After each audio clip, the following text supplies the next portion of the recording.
Các chị đẹp ơi, đây là một Kriya trong chuỗi Kundalini Yoga. Chúng ta có thể đăng ký tập Kundalini Yoga online cùng với Sunny Healing nha. Trong bài tập này thì chúng ta nhớ là khi ngực mình nâng lên, xương chậu của mình sẽ đẩy về trước, ngực mình nâng lên là mình hít vào, xương chậu mình ngã ra sau, bụng mình ngã ra sau, cột sống ngã ra sau thì chúng ta thở ra. Khi mà ngực mình nâng lên, xương chậu ép về trước, trái tim mình sẽ nâng lên. Và trong bài tập này, điểm neo cho tâm trí chính là nhịp thở của chúng ta.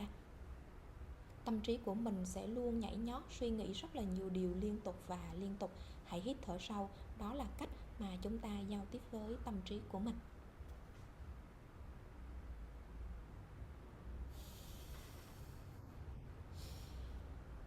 Satnam.